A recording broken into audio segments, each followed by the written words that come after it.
किसी भी देश को अगर गुलाम बनाना है तो उसकी संस्कृति और धर्म को नष्ट कर दो। हाँ, जनमत होता है ना, जनता जनार्दन। शंकराचार्यों को ये लगा होगा कि उनको इग्नोर किया गया। गर्व है कि हम आने वाली पीढ़ी को राम का मंदिर दे रहे हैं, अपनी परंपरा, अपनी संस्कृति को दे रहे हैं। देश के साथ चलना चाहिए। इतने भावनात्मक रूप से जुड़े हुए हैं लोग और इतना लोगों के अंदर खुशी है, इतना जुनून है, तो वो अपने को गौरवान्वित फील कर रहे हैं। नमस्कार, मैं मनीष कुमार अंकुर खबर 24 एक्सप्रेस में आप सभी का स्वागत करता हूं। इस वक्त आप देख रहे होंगे मेरे साथ एक बहुत ही फेमस पर्सनैलिटी है, आध्यात्मिक गुरु माँ प्रभा किरण जी। माँ प्रभा किरण का बहुत नाम है, काफ़ी काम करती हैं, सोशल वर्कर भी हैं।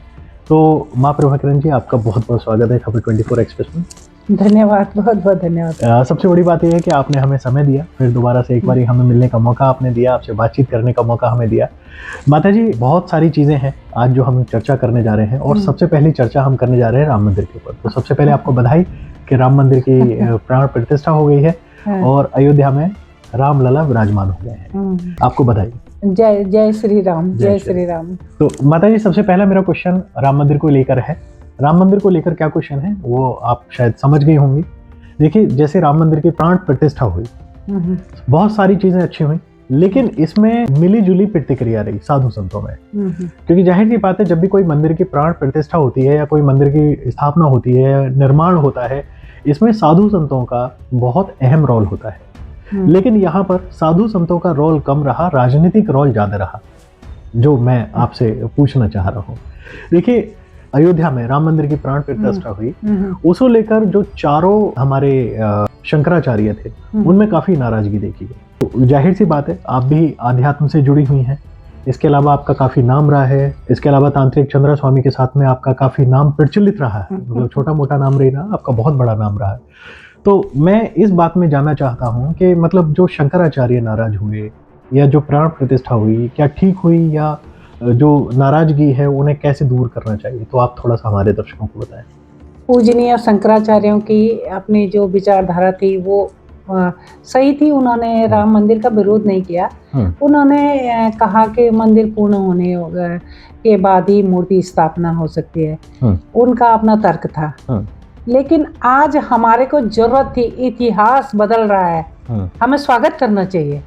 हमें हमारा इतिहास बदल रहा है। मैं ये सोचती थी भगवान बुद्ध ने ये किया, कृष्ण ने ये किया, या किसी राजा ने ये किया, या मुगलों का इतिहास लो, सारे महान बन गए, ये बन गए। हमने क्या किया?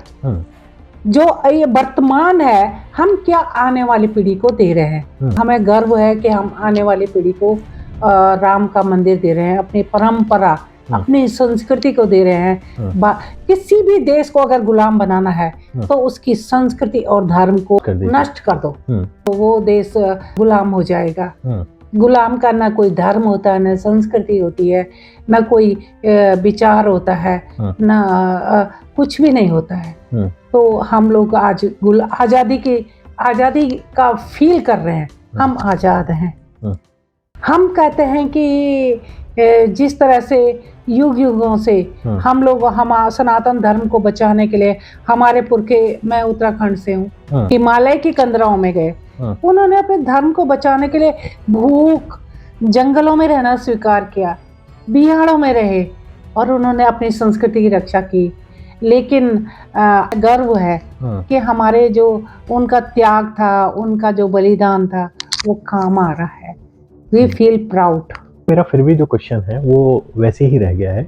मैंने आपसे पूछा कि जो शंकराचार्य हैं, चारों शंकराचार्य हैं, हमारे हिंदू धर्म में सबसे पूजनीय होते हैं, सबसे सर्वश्रेष्ठ स्थान होता है। आज शंकराचार्यों की सबसे बड़ी बात यह है कि आलोचना हो रही है सोशल मीडिया पे। आप भी सोशल मीडिया पे काफी एक्टिव रहती हैं, आप देखती होंगी। मेरा मेन जो क्वेश्चन है वो है कि शंकराचार्य ने कहा, जो चारों शंकराचार्य एक ही सुर में बोला कि जो प्राण प्रतिष्ठा हो रही है सही समय पे नहीं है, मुहूर्त सही नहीं है, बहुत सारी चीजें हैं। तो उससे आप कहाँ तक सहमत हैं? नहीं, मुहूर्त तो पूरी तरह से देखा गया, पूरा वो बहुत ही अच्छा था, समय भी अच्छा था और वो हर तरह से मुहूर्त भी सही था। लेकिन क्या है कि इसमें जो दो बातें आती हैं कि शंकराचार्यों को ये लगा होगा कि उनको इग्नोर किया गया, उनको महत्व नहीं दिया गया। शंकराचार्य बहुत बड़ी हस्तियां हमारे सनातन धर्म के स्तंभ है, चारों स्तंभ है, बिल्कुल है ना। तो उनको थोड़ा सा महत्व देना चाहिए था। हाँ, महत्व आपका देना चाहिए था, ये कहना। मैं महसूस किया उन्होंने। हम्म, लेकिन हमारे को जरूरत है, हमको इतिहास बनाने की जरूरत है। आज हमें इतिहास बनाने की जरूरत है। आने वाली पीढ़ी को हम क्या देंगे? आने वाली पीढ़ी के लिए हमें इतिहास बनाना है, और वो बन रहा है। और हमारे देश की, भारत को भारत बनाया जा रहा है। ये बहुत बड़ा हमें गर्व होने का समय है, गर्वित होने का समय है। नहीं, बिल्कुल गर्वित होने का समय है। लेकिन इस गौरवान्वित समय में जो हम देख रहे हैं, तो यहाँ पर जो नाराजगी है साधु संत समाज में, क्योंकि मिली जुली प्रतिक्रिया है, ऐसा नहीं कि सभी साधु एक तरफ मान रहे हैं कि बहुत अच्छा हुआ। लोगों का कहना है कि अच्छा हुआ, साधु संत समाज का कहना है अच्छा हुआ, बनना चाहिए था मंदिर, ठीक है, उनकी भी इच्छा थी। और जहाँ तक मैं शंकराचार्य की बात करूं या संत समाज की बात करूं, उन्होंने इसके लिए लड़ाई लड़ी है, मंदिर के लिए। आपने भी लड़ाई लड़ी है, क्योंकि मैं आपको काफी वर्षों से जानता हूं, आपने भी लड़ाई लड़ी है राम मंदिर के लिए। आप भी कई बारी आवाज बुलंद की है कि राम मंदिर होना चाहिए, पुनर्स्थापित होना चाहिए, राम मंदिर बनना चाहिए, रामलला वहां पर आने चाहिए। सब बात बिल्कुल ठीक है, लेकिन संत समाज की या आप लोगों की जो नाराजगी है, उसे कहीं दूर किया जाना चाहिए था, नहीं किया जाना चाहिए? नहीं, वो अपने आप अभी भी उनके बयान आ रहे हैं, वो पलट भी रहे हैं, दूसरी तरफ भी बोल रहे हैं, अभी खुश हैं वो। जब देख रहे, जहाँ जनमत होता ना, जनता जनार्दन, 100 लोग एक चीज को अगर सत्य कह रहे हैं तो वो सत्य है, और 10 लोग, अगर 5 लोग, 2 लोग उसको गलत कह रहे हैं तो वो गलत नहीं है। जनता जनार्दन, जनता की भावनाओं का आदर किया गया। जनता बहुत खुश है, लोगों के बीच बहुत प्रसन्नता है। भारत के लोग आज बहुत प्रसन्न, गौरवान्वित महसूस कर रहे हैं। ऐसे से इंटरव्यू आ रहे हैं कि उनकी, जैसे कनाडा में अभी एक इंटरव्यू आया, तो उसने कहा कि मेरा बिजनेस है सामान पहुंचाना ट्रकों द्वारा। तो वो कह रहा है कि मैंने जब कहा कि जय श्री राम और मैं भारत का रहने वाला हूँ, तो उसकी चेकिंग नहीं हुई जी। मैं नहीं बोल रही, ये सोशल मीडिया पे वायरल हो रहा है, और उसकी मेरे ट्रक की चेकिंग नहीं हुई। लेकिन मैंने एक मुसलमान ड्राइवर रखा, तो उस दिन चेकिंग हुई और दिक्कत हुई मुझे।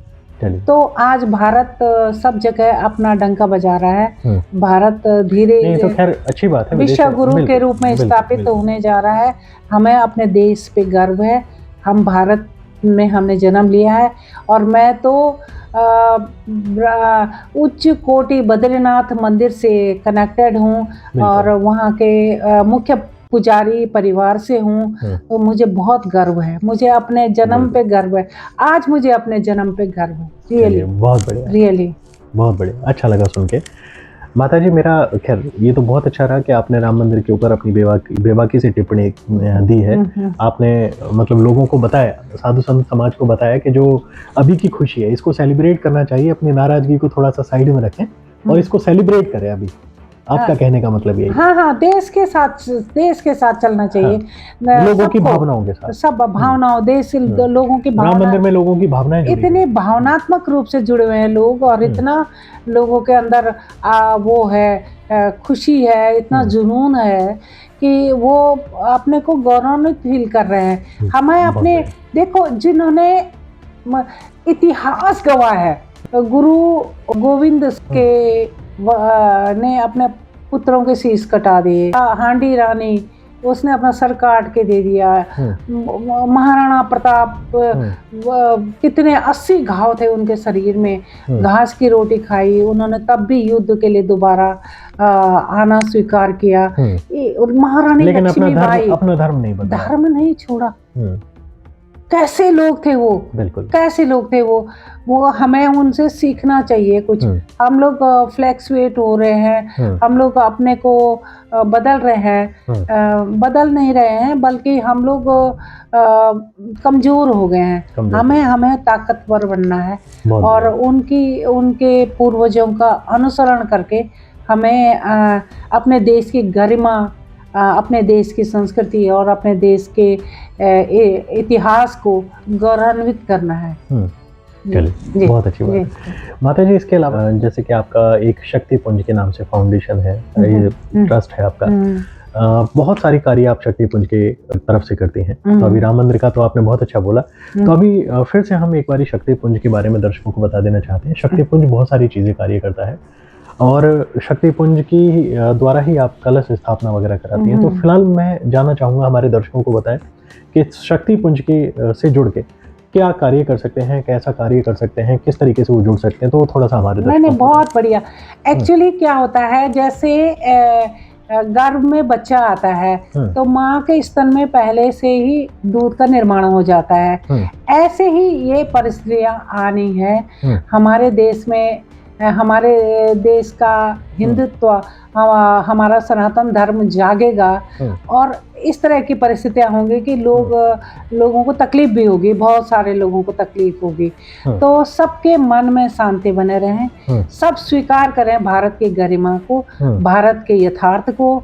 उसके लिए हम लोगों ने चाहा था कि जगह जगह हम शांति कलश स्थापित करें ताकि माहौल हमारा शांत रहे, हमारे देश में कलह ना हो, अंतर कलह ना हो, लोगों में आपसी वैमनस्यता ना हो। इन चीजों को रोकने के लिए हम लोगों ने जगह जगह शांति कलश रखने का प्रस्ताव रखा। इसके लिए हमने पहले ही शांति सेना तैयार रखी है ताकि हमारा देश, हमारा भारत, हमारा गौरव अंतर कलह से बचा रहे। हम इसीलिए शांति कलश स्थापित कर रहे हैं जगह जगह। बहुत बढ़िया। एक्चुअली पानी में ना बहुत बड़ी ताकत है।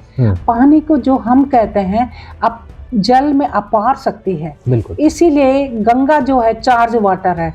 गंगा के आगे हम जो मांगेंगे वो देती है। हमारी जो सनातन धर्म की गंगा है ना, वो अद्भुत है, अद्वितीय है। उस चार्ज वाटर को अगर हम जनरल वाटर में भी मिला देते हैं तो वो चार्ज हो जाता है और हम उससे जो मन चाहे मांग सकते हैं। बिल्कुल। हम निजी जीवन के लिए मांग सकते हैं, हम अपने घर की खुशहाली के लिए मांग सकते हैं, हम और चीज़ों के लिए मांग सकते हैं, लेकिन देश के लिए मांगो तो तब बात है ना, देश के लिए। बिल्कुल। शांति कलश की आपने बात बताई, गंगोत्री में आपने शांति कलश की स्थापना कराई, इसके अलावा हरिद्वार में आपने शांति कलश की स्थापना कराई।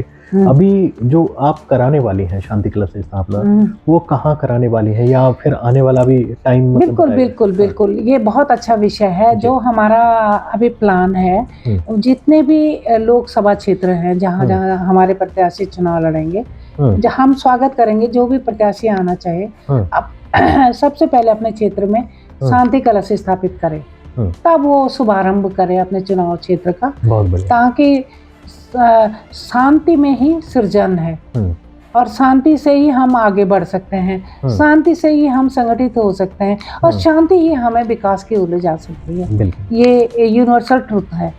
तो हमें उन क्षेत्रों में जहाँ जहाँ हमारे एमपीज लड़ेंगे, कोई भी एमपी लड़े, जो भी चाहता है, हमें मतलब पार्टी से कुछ नहीं है इसका मतलब। जो भी इस दिशा में कदम रखेगा वो भारत का भला चाहेगा, देश को आगे बढ़ाने की बात सोचेगा और उन्नति की बात सोचेगा। बहुत बढ़िया। जी जी। चलिए, आपने बहुत अच्छी बात बताई माता जी, और स्वागत योग्य है कि आप शांति कलश की जो स्थापना करने जा रही हैं वो किसी भी पॉलिटिकल इन्फ्लुएंस से होके नहीं कर रही हैं। कोई भी आ सकता है, नहीं। कोई भी पॉलिटिकल पार्टी का आ सकता है। बहुत अच्छी बात, कोई भी आ सकता है, कोई भी जो चाहता है। तो मैं चाहूँगा कि हमारे दर्शकों को एक मैसेज दें और शांति कलश की स्थापना के बारे में थोड़ा सा हमारे दर्शकों को और बताएं। तो इसी के साथ में हम थोड़ा सा ये अंतिम क्वेश्चन आपसे ले लेते हैं। जी। नहीं, जो हालात और जो परिस्थितियां बन रही हैं और जिस तरह से भारत अपने सनातन, अपने संस्कृति और धर्म के प्रति जागरूक हो रहा है हमारा देश, और पूरे विश्व में अपनी पहचान बना रहा है और विश्व गुरु के रूप में स्थापित होने जा रहा है, उस देश के अंदर ईश्वर से प्रार्थना करते हैं, हम भगवान से प्रार्थना करते हैं कि हमेशा शांति बनी रहे।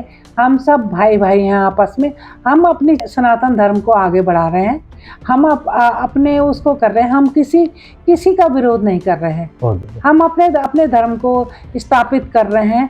तो इसके लिए हम शांति कलश स्थापित करना चाहते हैं और सब लोगों में शांति हो, खुशहाली हो, आगे बढ़ें, सब बढ़ें, सब पढ़ें और सबका विकास हो। क्या बात है, बहुत बढ़िया। जी जी। चलिए, धन्यवाद माता जी, आपने बहुत ही बेबाकी से आपने जवाब दिए हैं और आपको शुभकामनाएं, जो आप कार्य करने जा रही हैं बहुत अच्छे कार्य हैं और हम चाहते हैं ईश्वर आपको सफल बनाए। तो इसी के साथ में हम यहीं पर समाप्त करते हैं। तो आपका बहुत बहुत शुक्रिया, आप हमारे चैनल से जुड़ी और आपने हमारे दर्शकों के जवाब नहीं, बहुत बहुत धन्यवाद जी। मैं मनीष कुमार, खबर 24 एक्सप्रेस के लिए दिल्ली से, धन्यवाद।